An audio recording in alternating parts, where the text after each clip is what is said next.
I want to thank Mr. Collins for inviting me to speak here today. And again, before we get started, we are videotaping this. And only I'm in the frame, so just so you know. I was asked to come here to share the rest of the story, if you will, about my recent experience with the Merrill Area Public School District and the book entitled Montana 1948. It's been said, all readers are not leaders, but all leaders are readers. And I'm going to say that again because we kind of forget this. All readers are not leaders, but all leaders are readers. In our daily living, we receive inputs from all sorts of media, whether it be newspapers, books, magazines, billboards, internet, TV, neighbors, friends, family, co-workers. They're all inputs that make an impression on how we think. Our thinking leads to our actions, and our actions lead to our results. So it is imperative that we are diligent in what we allow the inputs into our minds. As leaders, we know that it matters what we are reading. We understand that it matters what our children are reading. When we read in our own voice, in our own sound, as if we are saying the words even though we are not speaking them. The right kind of reading isn't pastime, but rather the best routes to fulfilling our natural hunger for gaining understanding, insight, and perspective. Thus this concern with this book, Montana 1948. Now, how did this book get into the school? It's chosen by teachers and administration. A recommendation of a curriculum is given to the Board of Education. However, the Board of Education doesn't approve individual textbooks or this specific book. They trust the expert's recommendation. Board of Ed approves the curriculum or denies it as a whole. There is no community input at this process. How did I learn about this book? It was given to my daughter in her 10th grade English composition class as a mandatory read. She did not pick it out to read, the teachers do. The parents are not informed. They don't know. And the only reason or only way a child would know, or a parent would know, is if their child tells them. Now, because parents typically don't go through a 10th grader's backpack. The other way, and there is another way, but the source still comes from the child, but is a parent telling another parent, and that is how I found out. And what do we know about this book? This book is an adult-rated book. It would seem that that fact alone would be grounds to not allow it in our school where children are the priority, as the age of adulthood is 18. How many children in the public school are 18? Specifically, this book contains sexually explicit descriptions of a rape and sexual abuse. It contains vulgar, profane, and obscene language. These very things go against our own school policy. However, the high school principal, the curriculum director, several teachers, 7 board members, and the superintendent endorsed this content be used in the very material that they hand to our children. If we allow garbage in, what do you think is going to come out? Maybe an example will show you. A couple weeks ago in the photo news, it was May 25th, under the 16th of May, you will find a 15-year-old female was cited for disorderly conduct by police after she used profanity towards her teacher. That just broke up a loud group of students at the high school. Need I say more? How does one get a book out of the school? Well, step 1 is, per the Merrill Area Public School policies, is you go to the building principal. The procedure may be terminated at this time if all parties agree to the concern. If the matter is unresolved, then step 2, and that is filling out the form. Now understand that this is a 30 business day procedure. This is 6 weeks of a review process minimum. The timeline that we had was we went to took our concerns to the teacher the very day the students were going to start the study of the book. On the second day, we went to the principal, Shannon Murray, the school principal there, with the intent to expedite the process of pulling the book, knowing he did have the authority to do so. Mr. Murray made it very clear that he was not in agreement with pulling the book. He took the position that it was appropriate and had value for the 10th grade students and older. Therefore, the process would not be terminated. He did offer me the appropriate form.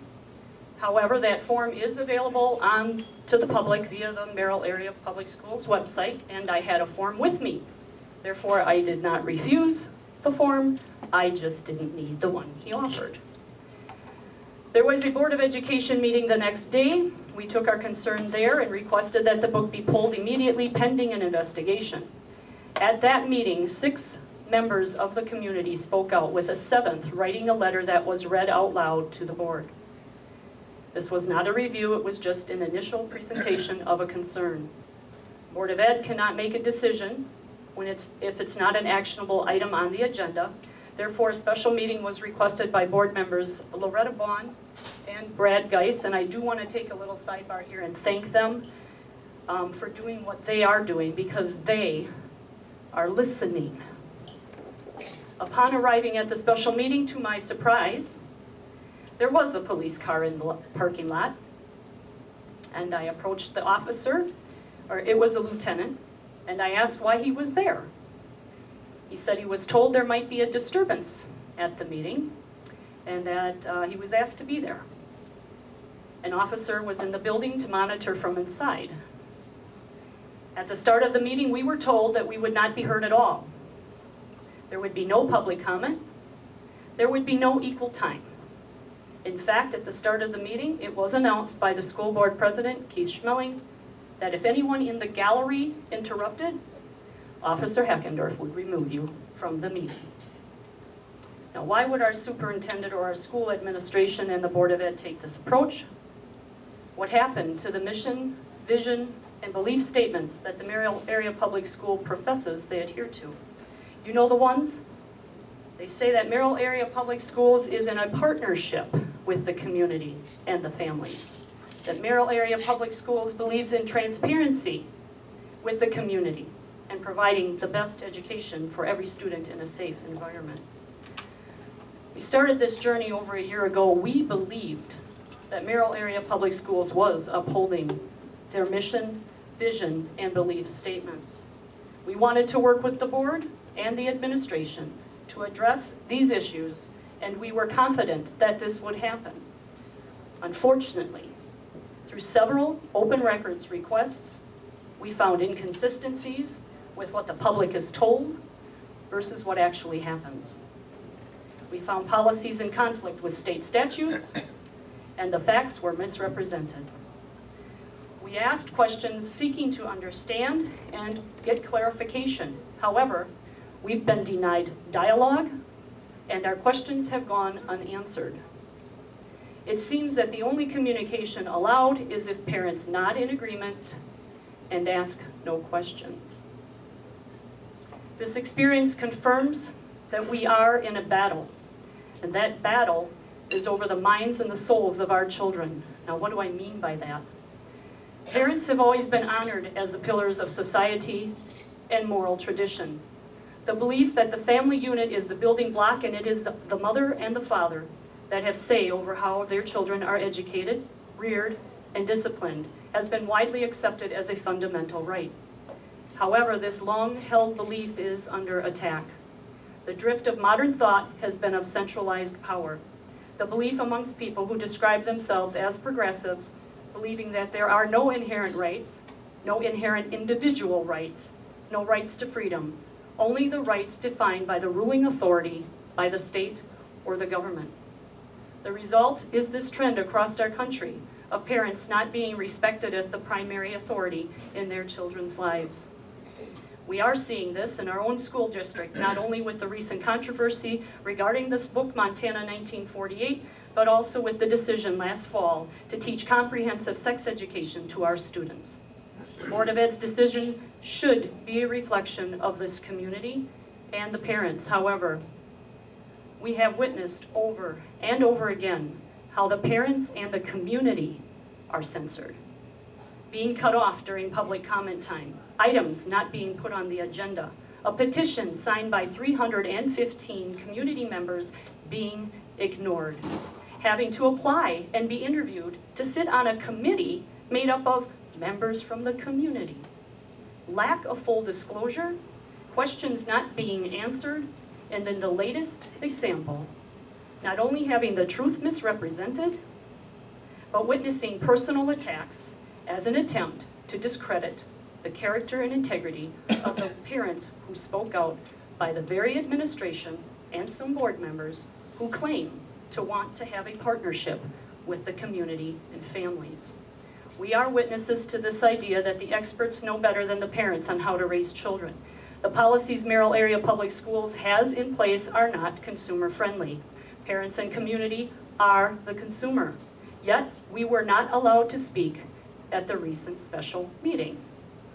The intent of the recent Board of Education meeting was reviewing the book was only to justify the system. Only the experts were allowed to speak. Wouldn't a review normally have allowed for equal time for both views to be heard? All too often we have heard parents state that after expressing a concern to the administration, they are told they are only one of 2 or 3 other parents that had the concern. And upon hearing that, they think and they believe that they are the only one. We hear that parents don't care. I don't buy that. Parents do care. They simply trust. Parents are busy, yes, but that doesn't mean they don't care. We have decided last fall to form an informal group called the Concerned Parents and Citizens of the Merrill School District, of which I am the president. Our mission statement is to bridge the gap between the Merrill area school districts, including school district, we are one, including private and charter institutions and the citizens of that district. Our goals are: number 1, educating citizens about concerns relating to the school district by disseminating important information. Number 2, supporting local control. And number 3, we are committed to the accountability, honesty, integrity, and character, those qualities we expect within the school district. Some examples of what we have been doing is we've been sponsoring the viewing of videos. We've been doing interviews locally and nationally, as we did have a spot on the focus on the family. We write letters to the editor, speaking engagements, and contacting legislators at our state and national level. We have monthly meetings, an email address, and an email list. As Wendy Wright, president of Concerned Women for America, said, if intimate, basic family relationships are violated and broken, then our society will not be able to survive. Our country will not be able to survive. And as Edmund Burke said, the only thing for evil to flourish is for good men to do nothing. In closing, I repeat, we are in a battle over the minds and the souls of our children. We are seeing God and parents being replaced by government and experts. We need true leadership now. True leadership is not based on a position upon titles, but a responsibility based on respect.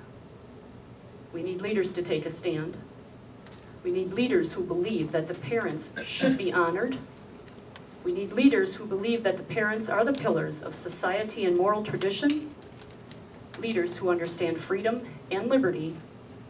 Leaders who get on that playing field and they fight for what's right, moral, and just. Leaders who believe in God and that family values do matter. I believe those leaders are in this room. And I have been blessed and I am humbled to have been asked to speak to such a fine group of people. And I want to thank you again, Mr. Collins, for having me speak today. I am truly grateful to have been able to do this. Have a good day.